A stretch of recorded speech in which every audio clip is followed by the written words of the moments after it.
لا يا ست الكل، هنا هيئه تحقيق الاماني مش هيئه التحقيق في الشكاوي. معلش معلش. ايوه ايوه فاهم حضرتك. لا لا اقفلي واتصلي تاني، بس المره دي بقى اختاري رقم 3 اللي هو قسم الشكاوي. ايوه ايوه. لا انا احقق لك امنيتك. لا انا ما اعرفش ايه امنيتك.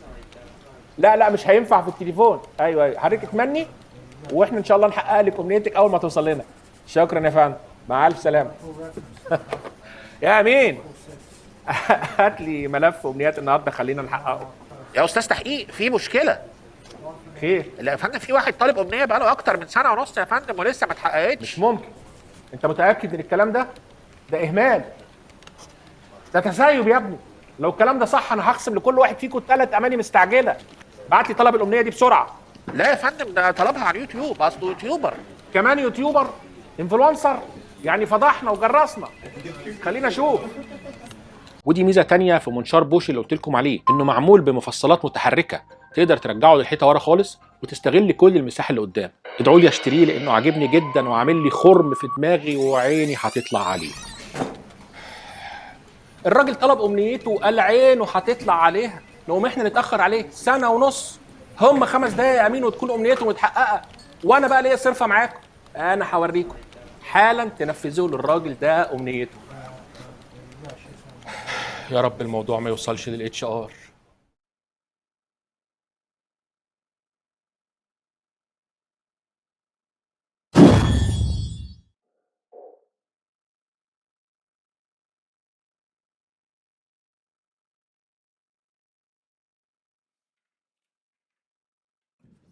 تم تنفيذ امنيتكم بنجاح. نرجو ان تنال اعجابكم ونعتذر عن التاخر في التسليم لاسباب خارجه عن ارادتنا، ونرجوكم بلاش تفضحونا على السوشيال ميديا. مع تحيات هيئه تحقيق اماني المواطنين، مهندس تحقيق ابو السعود. احمدك يا رب. اهلا بيكم في حلقه تاريخيه من قناه مع بعضنا.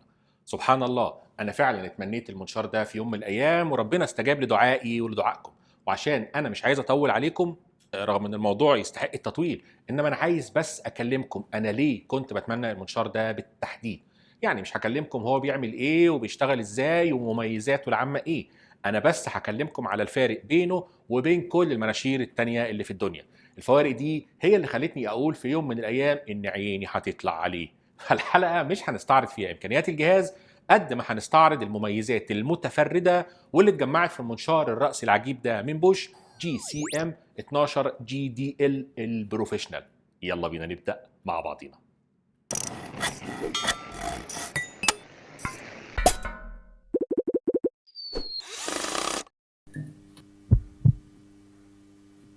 منشار بوش ده للناس اللي بتحب تعمل سيرش وتبص على المصادر، مصنف على انه افضل منشار رأسي منزلق في العالم، وكمان افضل منشار 12 بوصة في العالم. ابقى بص بصة على مصدر المعلومة دي في وصف الفيديو.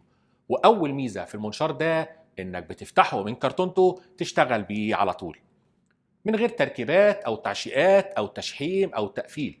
افتح الكرتونة واشتغل يا باشا على طول. طبعا اهم ميزه فيه هي اسلوب الانزلاق بتاعه، مش معمول على مواسير لكنه معمول على زحاليق اطرى من طراطير الطراوه.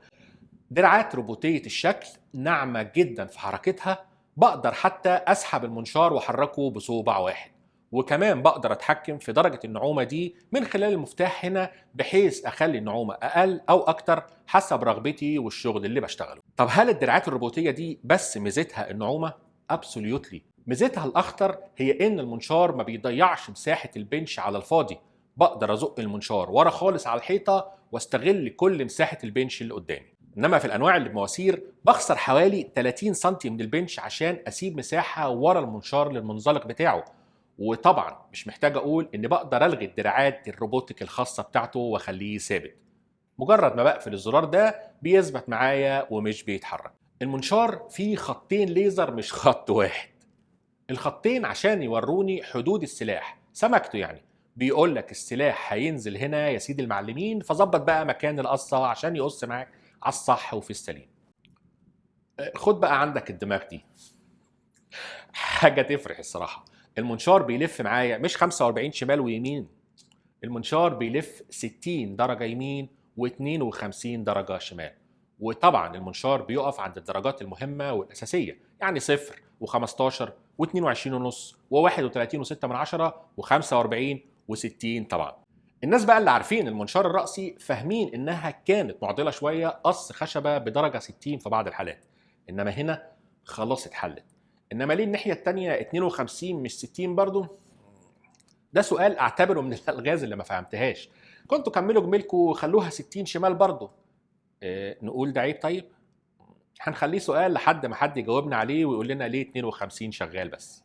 ميزه كمان والحقيقه كنت بعاني منها في منشاري القديم، وهي الميل الرأسي، لان كان التحكم في الميل من المنشار من ورا. عارفين الحركه دي؟ تمد ايدك ورا المنشار او تلفه عشان تقدر تميله، انما هنا في المنشار ده كل التحكم من قدام فقط. مجرد ما ترفع الدراع ده وتختار الميل يمين او شمال من الزرار ده، المنشار هيميل معاك شمال ويمين وبمنتهى السلاسة والأربعة والخمسة. وكمان بقدر أميله فوق ال 45 درجة، 47 درجة. ومحدش يقول لي يعني هي جت على الدرجتين. طبعا جت على الدرجتين، ما يدخلوكش طب الدرجتين دول، خلي بالك. وفي معلومة كده في أوروبا والدول الأجنبية بيحبوها، إنما إحنا هنا ملناش تقل عليها قوي، وهي الزرار ده بيديني درجة 22 درجة ونص على طول، اللي هي نص ال 45. فهل بقى أنا كعماد هستعملها في يوم من الأيام؟ مش عارف. سلاح منشار القرص ده مميز جدا، هو سلاح 72 سنة لكنه مصمم بأحدث تكنولوجيا الأسلحة. يعني قصات الليزر اللي فيه دي مش معمولة شياكة، لأ دي معمولة لتقليل الاهتزاز والضوضاء وتسهيل حركة القص. لما تعمل بحث على اكسسوارات المنشار الرأسي وحركاته هتلاقي أشهر الفيديوهات بتتكلم عن عمل قطعة خشب الزيرو كليرنس، وهي إني أركب قطعة خشب هنا كده بدل القاعدة الحمراء بتاعة المنشار، عشان تبقى مقصوصة بالملي على قد سلاح المنشار وتديني قصة نظيفة، أو لو بقص شغل رفيع ما يقعش جوه المنشار. أغلبكم عارف الحكاية دي، إنما هنا احنا مش هنروح للزيرو كليرنس. الزيرو كليرنس هو اللي هيجي لنا وفتكس، لانك بتقدر تعدل مكان الاجزاء الحمراء دي وتقربها من سلاح المنشار زي ما تحب، وساعتها تبقى حصلت على الزيرو كليرنس وقابل للتعديل كمان لو هتغير السلاح. الجهاز زي اغلب المناشير بقدر ازود مساحه القص الجانبيه بتاعته، انما هنا مش بس بقدر ازود المساحه، انما بقدر كمان اظبط المقاس عشان اعمل قصات متكرره. دي اوبشن اضافيه في المنشار. وبرضه اوبشن جديده فيه هي اسلوب مخرج النشاره والغبار، عاملينه زي المدخنه بالشكل ده بحيث اركب فيه خرطوم الشفط، بيلف معايا في كل الاتجاهات للنعومه وللامان.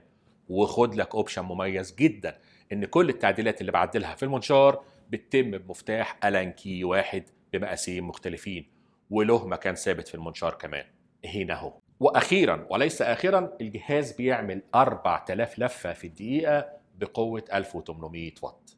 نيجي بقى لعيوب الجهاز. اول عيب تشوفه بعينك ان الجهاز مش معمول ابدا للناس اللي شغاله بايديها الشمال، هيعانوا لو هيشتغلوا عليه. تاني عيب انك لما بتشغل الجهاز والليزر، الليزر يبان مقطع زي ما انتم شايفين بسبب غطا الحمايه بتاعه، لكن لما بشغل الجهاز غطا الحمايه بيرجع لورا وخطوط الليزر بتبان عادي. المفروض انها كانت تبان خطين كاملين عادي في كل الاوقات قبل واثناء وبعد التشغيل. اخر عيب، طبعا الجهاز فيه امكانيه تثبيت العمق، ان اقدر احدد عمق معين اقدر انزل السلاح لحده وما يعدهوش بالشكل ده. اغلب المناشير فيها الاوبشن دي زي ما انتم عارفين، لكن انا مستغرب جدا. مسمار بورما الاوز اكيد كان ممكن يتعمل باسلوب احترافي افضل من كده في المنشار العبقري ده، خصوصا انه بالشكل ده غير قابل للتكرار. يعني ممكن اقص قصه وبعدين اغير العمق، ما اقدرش ارجع للقصه اللي كنت عليها. ده عيب لازم يتعدل في المنشار يا بوش. يا بوش، حد سامعني؟ ماشي. ارجو ان فيديو النهارده يكون عجبكم واستفدتم منه، خصوصا انه فيديو لتحقيق حلم من احلام اخوكم عماد، شريك معاكم في القناه.